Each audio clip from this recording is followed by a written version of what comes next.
বন্ধুরা তোমরা দেখতে পাচ্ছ এখানে একটা স্ট্যাচু দাঁড়িয়ে আছে। তো খেয়াল করো, মানে তো স্ট্যাচু না, একটা মানুষ। কিন্তু আমরা কিন্তু আদৌ বুঝতে পারিনি যেটা অরিজিনালি একটা স্ট্যাচু না, মানুষ। তো দেখুন, আর এই ব্যক্তিকে দেখুন, ইনি একটা বল নিয়ে টেবিলের উপরে কিছু গ্লাস নিয়ে আমাদের কিছু খেলা দেখাতে চাইছেন। তো দেখা যাক লাস্ট অব্দি কি হয়। একটা গ্লাস টেবিলের উপরে বসানো আছে দেখছি, কিন্তু আদৌ কি টেবিলের উপরে বসানো? দেখা যাক। না, আমরা যেটা ভাবছিলাম যে গ্লাসটা টেবিলের উপরে বসানো, সেরকম কিছুই নয়। তো অবশ্যই ম্যাজিকটা ভালো লাগলে একটু লাইক করে দেবেন এবং চ্যানেলটা সাবস্ক্রাইব করে রাখবেন। তো এখানে একটা বিল্ডিং হেলে গেছে দেখা যাচ্ছে। দুজন ইঞ্জিনিয়ার সেখানে গিয়ে বিল্ডিংটা সোজা করার চেষ্টা করছেন স্কেল দিয়ে। তো সোজাও করে দিয়েছেন। তো বিল্ডিংটার নিচেই কিছু মানুষ ঘোরাফেরা করছে। তো দেখুন বিল্ডিংটা আবার হেলে গেছে।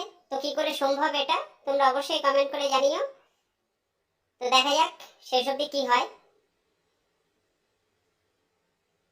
তো দেখতে পাচ্ছেন বন্ধুরা, এটা সোজা করে দিল, কিন্তু বিল্ডিংটা আবারই হেলে গেল।